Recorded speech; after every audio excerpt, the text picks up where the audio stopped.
Hello जी, welcome to my blog. कैसे हैं आप सब लोग? आशा करता हूँ कि आप सब लोग ठीक होंगे। और मथुरा वृंदावन से आए हुए हमें बहुत दिन हो गए हैं, और आते ही हम लोग सब बीमार भी पड़ गए थे। तो इस कारण ब्लॉग बनाने का मेरा मन नहीं करा। और क्या नाम है, बाहर के मौसम का वही हाल है, बादल ही बादल। और कपड़े भी धुल रहे हैं तो वो सूख नहीं रहे हैं। बहुत दो दो चार चार दिन लग रहे हैं एक कपड़े को सूखने में। मथुरा वृंदावन का मौसम तो फिर भी ठीक था। और जैसे ही हम सवेरे यहाँ अम्बाला कैंट पहुँचे तो भैया यहाँ पे इतना कोहरा था, और कोहरा ही कोहरा था। ठंडी हवाएं चल रही थी, और कुछ तो वहाँ के पानी की वजह से भी थोड़ा हुआ, क्योंकि वहाँ का पानी थोड़ा नमक वाला था। शायद उसकी वजह से भी हम सब लोगों के गले भी खराब हो चुके थे। नहाना भी हमारा बस मुश्किल था वहाँ पे, क्योंकि पानी ऐसा था वहाँ का, सिर्फ नहाना आ रहे थे। सर किसी ने भी नहीं धोए। सर सूरज जितना भी सब कुछ धोया वो यहीं आके धोया है। और ऐसे पानी में तो साबुन भी बिल्कुल भी नहीं लग रहा था वहाँ पे। साबुन की झाग तक नहीं बन रही थी वहाँ पे। हम लोग तो बस बस में बैठते थे और बस से उतरते थे, मंदिर में जाते थे, मंदिर में दर्शन करके फिर बस में बैठते थे, फिर मंदिर जाते थे, फिर बस में बैठते थे। हमारा तो सिर्फ यही चल रहा था सारा दिन। और टाइम इतना लगता था, मतलब कि निकलने का टाइम भाई साहब इतना लेट होता था कि कुछ मंदिर तो उस टाइम बंद ही हो जाते थे। तो डायरेक्शन बदलनी पड़ती थी कि आप उधर जाएंगे, आज उधर जाएंगे। तो इस करके हमें थोड़ा टाइम हो जाता था, क्योंकि वहाँ नाश्ता पानी में बहुत टाइम हो जाता था। मथुरा वृंदावन सुबह 5 बजे पहुँचे थे यहाँ से। 8 साढ़े 8 बजे करीब चले थे, और फिर आधे एक घंटे का रेस्ट था बीच में। उसके बाद 5 बजे वृंदावन पहुँचे, रूम लिए, रूम में थोड़ा आराम किया, एक एक दो दो घंटा। बट टाइम वही लग हो रहा था, 12 साढ़े 12 हो रहे थे निकलते निकलते, क्योंकि दो बसों के लोग थे, उनका खाना पीना देखना, सब कुछ करना मुश्किल काम है। तो इस करके इतना टाइम भी लग रहा था। और साथ ही साथ और क्या बताऊँ मैं क्या क्या हुआ। वैसे तो सब कुछ बहुत अच्छा था, हम घूमे भी नहीं ढंग से जैसे हमें घूमना चाहिए था। बस बस वालों के साथ जाने का ये ही प्रॉब्लम है कि आप अच्छे से घूम नहीं सकते। आप जैसे घूमना चाहते हैं आराम से, आप बैठना चाहते हैं मंदिरों में, आराम से देखना चाहते हैं सब कुछ, वो आप सब नहीं कर पाओगे, क्योंकि बस वाले बहुत ही भागम दौड़ी करवाते हैं। ज़रा से भी टाइम नहीं लेते, इस मंदिर में दर्शन करो, फटाफट निकलो, ये काम हो रहे थे वहाँ पे। कभी भी जाओ तो बस ट्रेन में जाओ, ट्रेन का सफ़र बहुत ही बेस्ट है। और हमें भी बहुत अच्छा लगता है ट्रेन का सफ़र। अब हमने सोचा है कि हम अब की बार तब जाएंगे जब वहाँ कॉरिडोर बन जाएगा।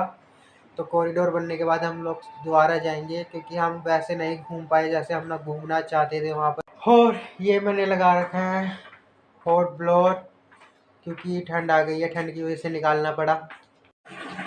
और बाहर का मौसम का वही हाल है जो पहले था, बादल ही बादल। तो भैया बस में जाए तो सोच समझ कर जाए, क्योंकि बहुत भगाते हैं बस वाले। और पंजाब की बस को बार बार रोका भी जा रहा था, जो कि पुलिस वाले रोक रहे थे। वो भी इसलिए क्योंकि वृंदावन में इतना ट्रैफिक हो गया था, इस कारण बसें रोकी जा रही थी। बट हमें समझ ये नहीं आया, जब हम बरसाना से वृंदावन वापस आ रहे थे फिर रात को बस क्यों रोकी गई। तो बाहर का मौसम कुछ ऐसा है, बादल ही बादल हो रहे हैं, और ये तो बस हटने का नाम ही नहीं ले रहे हैं, पत्नी कब हट। और धूप भी बिल्कुल नहीं निकल रही।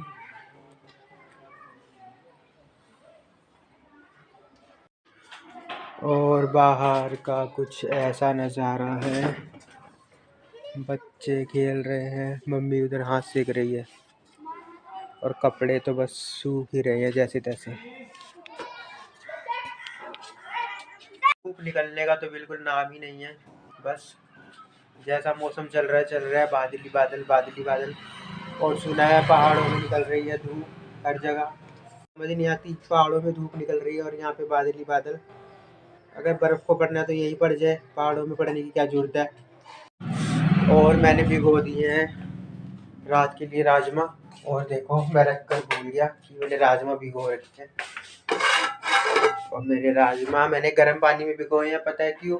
क्योंकि धूप बिल्कुल नहीं निकल रही है, इस करके मैंने सोचा गर्म पानी में भिगो दूं, तो इसलिए मैंने गर्म पानी में ही भिगो दिए हैं राजमा। और पटियाला से फिर द्वार से नींबू आ गए थे, हमें मिल गए थे वहीं पे, वृंदावन में ही दे दिए थे। तो फिर मैंने इसका कल द्वार से अचार डाला है नींबुओं का। मतलब कि ये इतना डब्बा भर गया नींबू के अचार से। और पीछे पड़ा है, और ये है हमारा गोभी मूली का अचार। और ये लगा है हमारी दुकान का सामान। ये देखिए, ये हमारी दुकान है, रसोई की दुकान।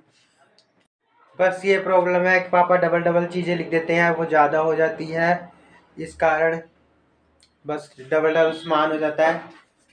क्योंकि पापा पूछते हैं नहीं, बस लिखते रहते हैं, ना पूछते हैं ना देखते हैं।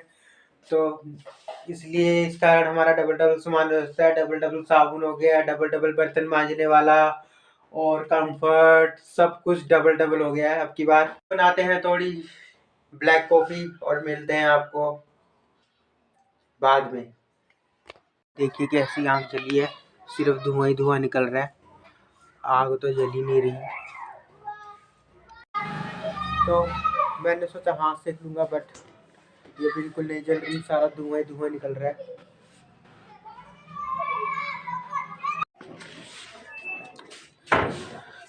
तो चलते हैं अब भी अंदर, आग तो जल नहीं रही, अब तो धुआं ही धुआं है। बाकी देखते हैं शाम को जलाएंगे।